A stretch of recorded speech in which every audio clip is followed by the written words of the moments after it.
Que literal estoy solo, Miércoles, me sentí como si estuviera en el medio del océano. estando aquí, Claro, no puedo llamar a mis papás a que me salven, claro, estoy a estoy que te sola. resuelvan uno. O sea, yo empiezo a paniquearme porque digo, ¿cómo así? Yo no conozco a nadie aquí, no sé a dónde ir, no sé qué hacer. Si me quedaba las 2 semanas dentro del cuarto me iba a volver loco. Hola, ¿cómo están? Bienvenidos a otro episodio de Desde Afuera Podcast, donde les contamos cómo es estar en otro país, ser estudiante internacional, enfrentarte a la migración y todo el montón de retos que esto trae consigo. Hoy tenemos un invitado súper especial. Estamos con Daniel Herrera, otro estudiante internacional. Está cursando sus 4 años aquí en Jacksonville, Florida, con el cual vamos a tocar un tema muy interesante, que es lo que no te dicen de experimentar esa soledad en otro país. Sí, ya te dijo que te presentes.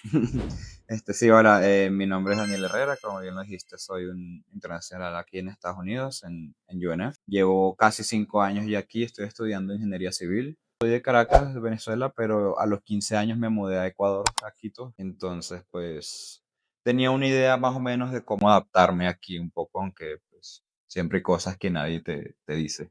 Algo que la gente no se da cuenta es que pues tú puedes tener una personalidad, pero hay ciertas normas y hay ciertas cosas en las que tú al emigrar a otro país te tienes que adaptar. La idea tampoco es que cambies tu personalidad por querer encajar en ningún lado, por lo menos así lo veo.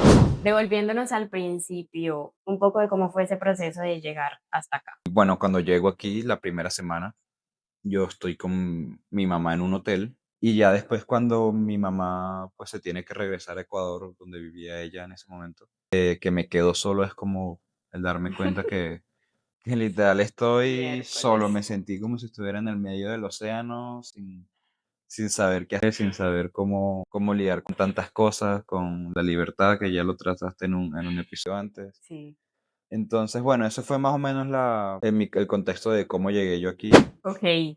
¿Nos puedes hablar un poquito de tu primer winter break? Cuando estuviste bien solo en la universidad, cuando experimentaste esa soledad Sí, en la universidad. eso fue summer. En lo que se acaba el semestre, la gente aquí apenas se acaba el semestre, la gente que vive aquí recoge todo y se va para sus casas. Los dormitorios se vacían por completo. Para empezar, yo no sabía que eso pasaba. Yo pensaba que uno tenía su cuarto para siempre y se iba renovando cada semestre. Ajá. Yo en ese momento no podía salir del país porque estaba esperando mi prórroga, o sea, mi extensión de pasaporte. Entonces, yo a juro tenía que permanecer aquí ese summer o parte de ese summer. Y fue bastante rudo porque fueron 2 semanas en las que yo no hablé con nadie porque no había nadie en la universidad. Nadie, nadie, eso está completamente solo. Me acuerdo, de hecho, yo tenía una patineta en ese momento prestada y claro, todo cierra, los restaurantes, la universidad, la cafetería, todo cierra. Y yo me acuerdo que yo me iba patinando al Publix que estaba al lado de la universidad, que pues Al lado no es al lado. en carro, entre 5 minutos, pero a pie son fácil 1 hora y media caminando. Entonces, bueno, en patineta se me hacían 15 minutos, por decir algo. Y yo iba, me compraba, tenía un microondas también en mi cuarto, entonces me compraba comida de estas que es para calentar, de estas que venden en caja, comida ya prehecha de Lista para el microondas, microondas. mac and cheese, cosas así. Y me acuerdo que un día, no sé qué estaba haciendo, estaba en una serie en Netflix o algo, yo salía a caminar también porque, bueno, si me quedaba las 2 semanas dentro del cuarto me iba a volver loco. Eso funcionó los primeros 2, 3 días y ya después necesitaba ver, así sea luz solar, necesitaba salir a respirar aire fresco. Y me acuerdo que un día en la noche empecé a escuchar ruidos en el estacionamiento porque mi cuarto va a ser el estacionamiento. Me muero. Y empecé a escuchar ruidos, empecé a escuchar voces y yo dije, bueno, me va a asomar. Y era alguien que estaba reparando su carro que se le había quedado accidentado en el estacionamiento. Ajá. Y esa fue la primera persona que yo vi en semana y media. Y me acuerdo que salí disparado a bajar a ofrecerle ayuda, a ofrecerle algo, por el simplemente hecho De que era de, una persona, de, ¿no? que, de Viva. poder hablar con alguien, exacto, de que vi a alguien por fin después de casi 2 semanas sin ver a nadie, sin hablar con nadie. Entonces sí, fue un poco choqueante el empezar en esas circunstancias. Y llegas, después de que te dan el pasaporte, llegas a tu casa, ¿cómo se siente ese tal vez respiro de volver al nido después de haberte ido? No, yo me acuerdo que esas primeras veces que uno viaja de regreso a su casa es increíble. Pues sí, estás emocionado de que estás aquí, pero al mismo tiempo Sabes que puedes volver sabes que puedes a seguir volver, desarrollando tu vida sí, solo. y que para mí en mi caso fue y yo supongo que esto es un poco normal, creería yo. El momento en el que mi mamá me deja aquí en la universidad, yo no me puse triste, por el hecho de que todo es nuevo, todo es novedoso, entonces vas conociendo gente, te vas haciendo una rutina nueva, vas entendiendo cosas nuevas, entonces, pero ya cuando llega el punto en que hay pocas novedades en tu vida y empiezas como a sentir esa nostalgia un poquito más y empiezas a 100%, a mí me pasó lo mismo. Y cuando ellos se van y me dejan y yo los veo en el carro haciéndome así. claro, yo me acuerdo, yo me tengo este recuerdo vivo de mi mamá llorando en la entrada del dorm, llorando porque, claro, era la primera vez también que ella se Que separaba ella de lo mí. entrega. Entonces, y yo estaba normal, o sea, no te voy a decir que no estaba triste, pero no lo demostré tanto. Y después, como al tercer mes, más o menos, creo que fue cuando empecé a de verdad a sentir como ese sentimiento de nostalgia de verlo. Extraño la comida de mi casa, extraño mi cama, extraño, o sea, tantas cosas que cuando llegas aquí al principio no te das cuenta porque todo es muy novedoso y te sientes en una película de, En ¿sabes? una película de Netflix literal. Y como que la vida te lleva a un ritmo muy rápido en el que no te das cuenta, en el que no te detienes a pensar en esas cosas de quisiera estar con mi familia, quisiera estar con mi mamá. Yo me acuerdo que ese fue el primer año que pasé el Día de las Madres sin mi mamá y fue un poco duro, pega un poquito cuando te das cuenta que no puedes estar con esa persona. Entonces, pero sobre todo para mi mamá fue también un aprendizaje, o sea, los padres también siento ¿Qué que les cuesta más a aprenden ellos? mucho también los padres de esta experiencia, no solo uno aprende. Sí, y en mi caso también fue esa dinámica familiar, que pasas un montón de tiempo con tu familia y ahora estás pasando un montón de tiempo con gente nueva, trabajando en ti, conociendo un montón de cosas. Y cuando para un poquito ese ritmo de salir, de qué más hay, qué más hay, qué más hay, ahí es cuando a veces uno se recoge un poco y Claro, dice, oh, sí, totalmente. Llega un punto donde esa curva de, de sí, emoción. de emoción pues ya se estabiliza un poquito, ya estás más acostumbrado también a tu horario. Sí, porque lo que decíamos de que mi vida es una película, yo lo sentía muy literal y traté de no normalizarlo nunca para siempre estar feliz y emocionada de estar ahí viviendo esa experiencia, ¿no? Más en mi caso, que vine de intercambio, que no es lo mismo estar los 4 años de la carrera, pero yo estaba súper innovada por todo lo que estaba pasando y también de toda la vida se desarrolla dentro de la universidad. Se come ahí, se Sí, estudia ahí, se trabaja ahí, sí, se hacen los planes con tus amigos ahí muchas veces también. Entonces se vuelve muy como una sí. burbuja. Yo creo, sí, creo que el círculo social en el que te desenvuelves influye mucho en ti, influye en tu personalidad, en tu estado de humor, porque al final uno trata de buscar esa familiaridad y tus amigos aquí se convierten en esa familia, en verdad, en tu apoyo. Si te pasa algo, y el primero que vas a llamar es a un amigo porque pues es el que más puede resolver. Entonces creo que sí, creo que tus amigos aquí forman una gran parte, o sea, se convierten como en esa red de apoyo que antes tenías en tu casa con tu familia. Se pasa a ser los amigos que haces y las personas que conoces, pues son las que están para ayudarte aquí al final del día. Sí, y que son selectas. No todo el mundo está dispuesto a hacer eso por ti, pero te encuentras un montón de gente que se pone en tus zapatos porque ya pasó por eso y eso es muy gratificante y es lo que te ayuda, ¿no? Porque siempre está esa ayuda de parte de la universidad que te dice, preguntan cualquier cosa, pero que llegue un amigo y te diga, esto se hace así porque a mí ya me pasó, Claro. se siente como, oh, qué alivio. Al principio que estás conociendo mucha gente y que deja de entrar mucha gente a tu vida, no creo que todo el mundo cumple una función igual. Y pues al final, lo que digo, o sea, se convierte en un apoyo muy grande porque es la única persona que uno tiene aquí. O sea, al final del día, yo hablo mucho con mi mamá, yo hablo mucho con mi papá, pero pues ellos están en otros países. Y la gente que tengo aquí a primera mano son mis amigos. Claro, necesito un mecánico, alguien del grupo vas a ver, y un montón de cosas así que a uno le van surgiendo en la vida y que son súper importantes y que si no tuvieras a quién preguntarle, yo digo, es Sí, fuerte, sí, igual hay muchas cosas que uno se va dando cuenta solo. se va dando un trancazo tras trancazo hasta que aprendes. O sea, hay muchas cosas en las que que nadie te dice y por lo menos yo siento que con Alejandro, mi mejor amigo, como él y yo nada más estuve meses antes que él aquí, entonces pues sabía ciertas cosas que le fui enseñando a él, como que fuimos creando esa experiencia y pues ya después la gente que fuimos conociendo podíamos aconsejarla, podíamos Claro. guiarla en la dirección correcta. Es como que, mira, no hagas esto porque va a pasar esto, esto y esto, mejor a esta forma que es más fácil o más rápida.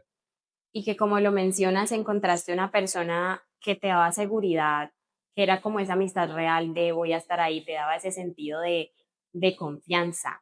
En mi caso, en el intercambio, te ponen en varias reuniones para que tú conozcas la otra gente que viene de intercambio y todos quieren salir todo el tiempo, quieren enloquecerse y no sé qué, bueno, la mayoría de la gente. Y a mí me pasó que yo no conecté muy rápido con las otras personas que venían de intercambio. Era la primera vez que yo me relacionaba con gente 100% europeos y de otras partes. Yo era la única latina que venía de intercambio, entonces mis amigos eran españoles, franceses, marroquíes, alemanes. Y en esas primeras fiestas que íbamos a estas frat parties, las fiestas de las fraternidades, yo sentí eso de, es la soledad de que tú experimentabas de estoy solo en mi cuarto y no he visto a ni una sola persona. Yo esa soledad la experimenté estando Acompañada, con un montón de claro. personas, porque es muy importante estar rodeado de personas que les tengas confianza y que sepas que no te van a dejar botado y bueno, es fuerte, o sea, Sí, es juegan un fuerte, papel más fuerte esas relaciones estando aquí. claro. No puedo llamar a mis papás a que me salven, Claro, a estoy que te sola. resuelvan un Uber o a que, claro. Hay que ser inteligente Sí, con las decisiones que uno está tomando, desde dónde estás yendo y con quién te relacionas sí. también. Ok, quiero que hablemos de un punto de inflexión en tu vida, que Ujú, fue tu lesión del tobillo, sí. que tiene mucho que ver con todo este tema de la soledad y eso. Entonces, compártenos esa historia, que fue en la universidad, entonces por eso lo traigo a colación Sí, ese fue un momento bastante duro para mí, quizás me atrevería a decir que el momento más duro que he atravesado aquí, aquí porque en Estados Unidos. sí, yo hace año y medio, si no estoy mal, sufrí una lesión grave de tobillo y ahí es donde decidí ir al médico y me dice que, pues, me tengo que operar porque pues mi tobillo quedó vuelto nada, básicamente. Entonces, claro, imagínate también la situación de mis padres de el no poder Esa hacer preocupación de estar allá. la desesperación de, sobre todo de mi mamá es muy reactiva, es muy de hacer cosas, es muy de salir a ayudar, entonces el no poder hacer nada ella desde La donde está, impotencia. la impotencia, entonces como que bueno, o sea, imagínate yo con un tobillo completamente destruido, esperando 2 semanas para verme con el especialista. Y eso fue así, yo pasé 2 semanas solo en el cuarto donde obviamente no podía ir a clases, no podía, me dolía hasta para pararme a ir al baño, o sea, yo pasé 2 semanas con la pierna extendida Y eso. y tieso donde tuve que totalmente detener toda mi vida porque no podía seguir yendo a clases, no podía ir a la cafetería, no podía, mi roommate Ale se convirtió en mi roommate en ese momento y pues él me traía comida de la cafetería para almorzar y yo con mucho dolor a veces me paraba y me hacía un huevo frito, me hacía algo, pero era algo que yo tuve que afrontar básicamente solo y ya a las 2 semanas voy al especialista, me dice que efectivamente hay que operarme y pues ya ahí mis padres pues se ponen más de acuerdo y viene mi mamá a estar pendiente de mí, a cuidarme durante la operación porque ya estaba tomada la decisión. Pero sí, fueron esas 3 semanas donde yo estuve con un tobillo destruido prácticamente y estaba solo porque al final pues Ale me ayudó mucho y Rodrigo también, otro amigo que lo quiero mucho, me ayudaron mucho, me traían comida, me llevaban a las citas médicas, pero al final yo estaba solo porque cada uno también tenía sus clases, su trabajo, entonces fue una época bastante ruda y ya después me operé, todo salió bien, gracias a Dios, y mi mamá se quedó aquí 3 semanas conmigo, las primeras 3 semanas de rehabilitación, y después ya se tuvo que regresar a España, donde vive actualmente, y igual me quedé yo con un pie enyesado sin nada que hacer. Claro, yo pasé 5 meses en muletas sin poder caminar y bueno, las primeras 3 semanas que mi mamá estuvo aquí, bien. Después las otras 3 semanas, las siguientes 3 semanas yo pasé solo enyesado y ya después me fui a España con ella donde hice mi rehabilitación, pero yo tuve que retirar mis materias, tuve que, claro, porque no podía ir a clase, me mandaron reposo casi que absoluto, entonces Pasé las primeras 3 semanas antes de la operación solo y después 3 semanas con mi mamá y 3 semanas solo otra vez, pero fue bastante rudo porque como te digo, aunque tenía gente muy buena que me ayudó, eso es algo que tú afrontas solo al final del día, ¿sabes? Fue mucho trajín, muchas cosas que resolver. Mis amigos más cercanos me ayudaron mucho y eso siempre lo voy a agradecer, pero al final eso fue mi tobillo roto y yo contra el mundo y, y a resolver porque es lo que tú dices, más nadie lo va a hacer por ti porque cada uno o no saben, o sea, tus papás o no saben y están igual de perdidos y de preocupados que tú y pues nadie pues detiene su vida totalmente para pues hacerse cargo de ti porque de que yo le hubiese dicho a Alejandro, a mi roommate, que me tenía que cuidar. O sea, no, No, nadie se co- va a poner con como él, esa responsabilidad. como él deja de ir 3, 4 semanas a clase por estar pendiente de mí, o como él se empieza a saltar, ¿sabes? Tampoco es sano de uno pedir y exigir ese tipo de atención cuando tú tomaste la decisión de venirte aquí solo. O sea, tú sabes que esas son cosas que están propensas a pasar. Y bueno, gracias a Dios se resolvió relativamente fácil y rápido, pero es el darte cuenta de que al final sí, eres tú y eres tú con lo que se te venga y vas a ver gente que te ayude, pero al final hay cosas que tú tienes que afrontar solo y que te ayudan a crecer al final. Y esas son las cosas que no te esperas que te van a pasar, porque claramente nadie cree que se Bueno, va a venir aquí a lesionar o mucho menos, pero que sí están al aire, que sí se pueden presentar y yo creo que es de lo que más se aprende, o sí, sea, es de lo que más te enseña, porque no es solo lo que decíamos al principio, el estímulo de conocer y de que nuevo país, qué chévere esto, pero lo que te hace realmente crecer y madurar son las situaciones difíciles que uno tiene que enfrentar y que nadie te resolvió por ti, que tú claro. hiciste por ti mismo. ¿Cómo crees que ha cambiado el Daniel que llega ese primer día a la universidad frente a la persona que eres hoy en día? Yo siento que lo que más acá a mí es la madurez emocional y la madurez de saber las cosas que tengo que hacer. El Daniel que llegó aquí era un Daniel que nunca había salido de su casa, que yo sabía hacer todo, yo sabía lavar, cocinar, más o menos, lavar, limpiarme mis cosas, doblar mi ropa, planchar, yo sé hacer todos los oficios de la casa, pero el hecho de uno manejar la conciencia emocional de, bueno, estoy solo, pero, ¿sabes? No puedo estancarme en este sentimiento de tristeza o mira, estoy feliz y no tengo con quien compartir esta alegría físicamente, o sea, porque bueno, yo puedo llamar a mi familia, pero al final terminas estando solo. Siento que eso es algo que me ayudó mucho a crecer. Que aquí, o sea, si tú quieres ir a clase, vas a ir y si no vas, a nadie le importa que no hayas ido, porque si te quedaste dormido, eso es problema tuyo. Nadie va a venir, no va a venir tu mamá y te va a despertar, hijo, mira, faltan 10 minutos para que empiece tu clase, deberías ir. Aquí, si tú no vas, pues al profesor le da igual, a tus compañeros le da igual, tienes que estar claro de cómo afecta eso en tu vida y pues lo que te digo, hay muchas cosas que aprendí de mala manera y dándome trancazo por aquí y por allá. Porque uno va aprendiendo a conocerse, Sí, esa es otra cosa que tú no, la mayoría de gente quizás no se da cuenta apenas llegas. Y es que aquí es donde tu verdadera personalidad surge se termina de y desarrollar. donde tu verdadero pues ser adulto, que ya empiezas una adultez un poco más independiente, empiezas a tener que tomar decisiones por tu cuenta, empiezas a ver maneras distintas de pensar, entonces, bueno, escuchas muchas cosas de mucha gente, entonces vas creando tu propio pensamiento, tu propia crítica, entonces sí siento que es un momento también, esta etapa donde uno se descubre mucho como persona, donde uno descubre qué te gusta, qué no te gusta, cómo piensas, cómo sabes. Entonces, que eso es algo muy importante de la que yo siento que no todo el mundo tiene la oportunidad, porque yo siento que si yo siguiera viviendo con mis padres, muchas de estas experiencias que yo tuve que afrontar solo y de muchas de estas experiencias que la universidad, el vivir aquí me puso, pues No hubieras aprendido a esa magnitud. exacto, no me desenvolviera en la misma manera en ciertos ámbitos que ahorita puedo sentir que soy más capaz de. Y también estás solo y puedes reinventarte. Es refrescante también poder empezar de cero Sí, y, totalmente. y poder empezar a aprender de ti mismo y casi que la única manera de hacerlo es en la soledad, yo Sí, creo. sí, yo creo que la soledad puede ser abrumadora al principio, sobre todo si siempre has estado como que en tu casa, con tu familia, los domingos ir a comer con tu familia.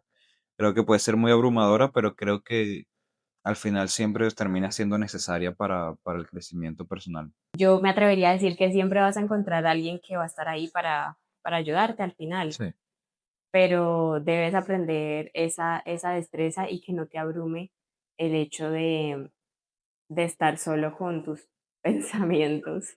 sí, y creo que es algo muy saludable lo que tú dices, porque también te das cuenta, por lo menos yo he descubierto que a mí me gusta comer solo varias veces. Porque bueno, también sé disfrutarme esto acompañado y sé disfrutármelo solo, entonces siento que al llegar a ese punto no dependo de nadie para estar entretenido o feliz o, ¿sabes? No, y el relacionamiento es 100% importante, es muy bueno tener amigos y estar con ellos, pero Pero hay un balance. sí, pero ya después de que te das cuenta de eso y aprendes a lidiar con ello, viene ese sentido de ser realizado y decir, pude con todo, ¿no? Pude con Sí, todo porque estoy acá y estoy lejos y al final no me estoy agobiando porque me toca a mí sola ir a trabajar, a mí sola ir a comprar, a mí sola limpiar, quedarme un domingo sola. Es bien interesante. llegas como a ese punto de autorrealización de, bueno, yo sé que soy una persona así, así, así, sé que estas cosas me incomodan más que estas, sé que estas cosas me...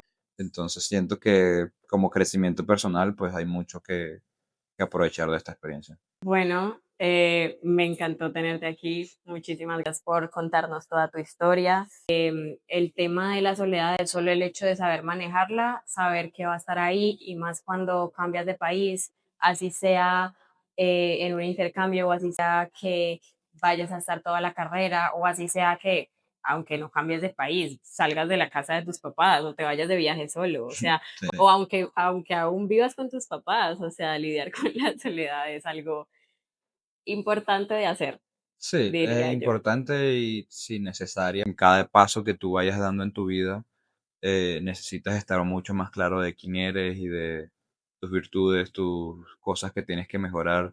Y esas cosas muchas veces estás acostumbrado a estar siempre acompañado, estar siempre con alguien, no te detienes a pensar y no te detienes a internalizar ciertas cosas. Al final nunca vas a estar 100% solo porque pues siempre vas a ser amigos, siempre vas a tener gente buena rodeada, siempre vas a tener a tus padres, así sean lejos, a tu familia, pero siento que es una experiencia que te ayuda a crecer como persona y te ayuda a dar siempre lo mejor de ti. Bueno, otra vez, muchísimas gracias por compartir. Espero que les haya gustado mucho este episodio y nos vemos en otra oportunidad aquí en Desde Afuera Podcast. Chao, chao, gracias.